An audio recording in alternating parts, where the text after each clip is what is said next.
They laughed when he stepped onto the stage. A shy, barefoot boy from Manila, his clothes faded, his voice trembling. The crowd whispered, "What was a poor street kid doing on America's Got Talent?" But within seconds, the entire theater fell silent. And before anyone could believe it, Simon Cowell himself stood up and slammed the golden buzzer.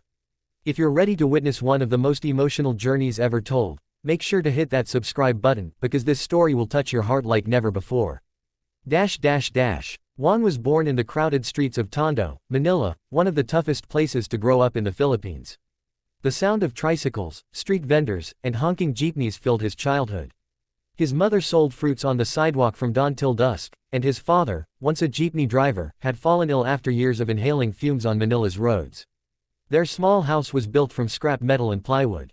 When it rained, water leaked from the ceiling, and Juan would cover his father with an old blanket to keep him dry. There was never enough food, but there was always one thing: music. His mother, Maria, used to sing while working, humming old Filipino folk songs to distract herself from hunger. Juan would sit beside her and listen. Her voice was soft, but it carried warmth. "Music," she'd say, "is something no one can take away from you, Anik." When Juan was 6, his mother bought him a second-hand guitar from a pawn shop. The strings were rusty, one was missing, but to Juan it was treasure. Every evening, while other kids played basketball in the alleys, he would sit outside their shack and sing. People laughed at first, a small boy with a broken guitar, but those who listened closely could hear something raw, something real. Years passed. Juan's voice grew deeper, more emotional. He sang at church events, small barangay gatherings, and sometimes in front of restaurants hoping for tips. But most days, he sang just to ease his pain, especially after his father's passing. Maria never gave up. She encouraged Juan to dream big, even when it seemed impossible.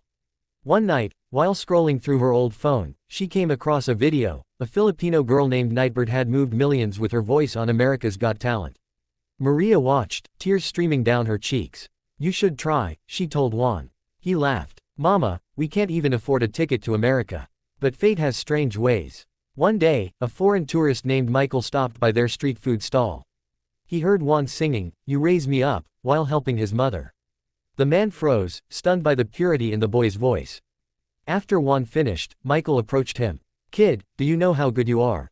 Juan smiled shyly. "It's just for fun, sir." "Fun?" Michael chuckled. "That voice can change your life." Michael was a retired music teacher from Los Angeles, visiting Manila for volunteer work. Over the next few days, he visited Maria's stall again and again. He learned about their struggles and how Juan dreamed of singing on a big stage someday. When Michael returned to the US, he couldn't forget that boy.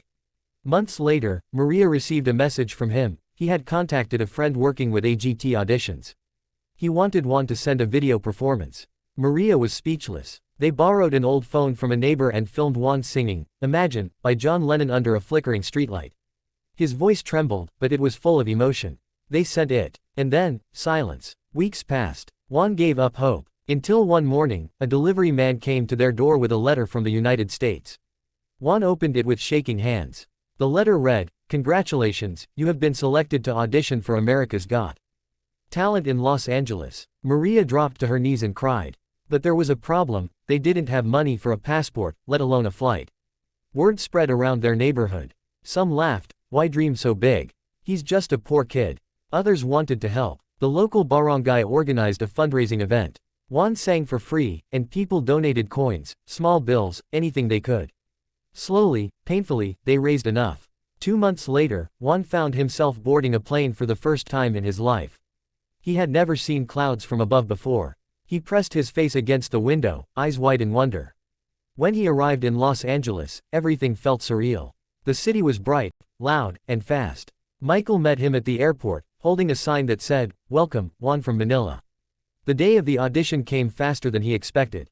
Backstage at AGT, surrounded by contestants in expensive outfits, Juan felt out of place. He wore a simple white shirt and black pants his mother had sewn herself. As his turn approached, he clutched his small cross necklace and whispered, "For you, Mama." "For Papa." When he stepped onto the stage, the audience murmured.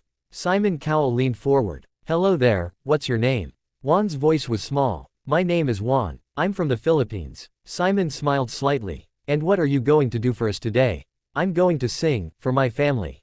The crowd chuckled softly, not out of cruelty, but disbelief. This small, nervous boy seemed too fragile for such a massive stage.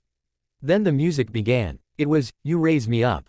The first few notes were shaky. But as Juan closed his eyes and sang the second verse, something changed. His voice soared, clear, powerful, full of emotion. It wasn't just singing, it was his life story pouring out through every word. The audience went silent. Some covered their mouths. Simon's expression softened. He wasn't just listening, he was feeling. By the time Juan reached the final chorus, his voice cracked with tears. The hall echoed with applause. And then, it happened. Simon Cowell stood up, eyes glistening, and without saying a word, he slammed the golden buzzer. Gold confetti rained down. Juan froze, staring in disbelief as the crowd roared. Tears streamed down his face. He had done it. Maria was watching from Manila through a live stream in a local cafe. When she saw the confetti, she screamed, covering her mouth, weeping uncontrollably as the crowd around her cheered. Back in Los Angeles, Simon walked up to Juan and said softly, "You reminded me why this show exists." The clip went viral overnight. The poor Filipino boy who made Simon cry, millions watched, millions shared. Juan's name was suddenly everywhere. But fame wasn't easy. After the golden buzzer, pressure mounted.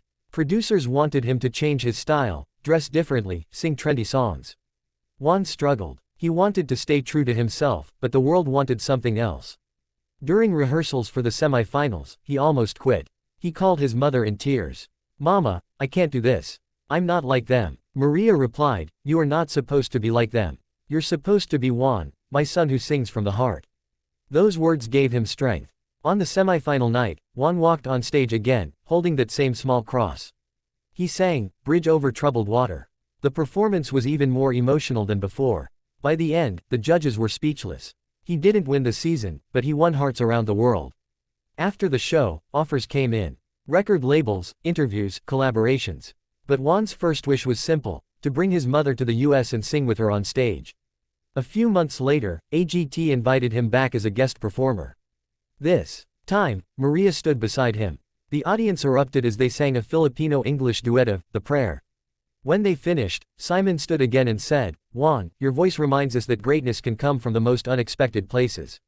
From that day on, Juan became a global inspiration. He started a small foundation back in Manila to support children who dreamed of music but couldn't afford instruments. He named it, the Golden Song Project. Years later, standing on a big stage in Manila, he looked into the crowd of young kids and said, "I was once one of you." Never let where you come from define where you can go. As the lights dimmed and applause filled the air, Juan thought of his father and whispered, "We made it, Papa." If you felt moved by Juan's incredible journey, don't forget to hit that like button, subscribe to our channel for more real-life stories that inspire, and share this video to remind someone that no dream is too far away.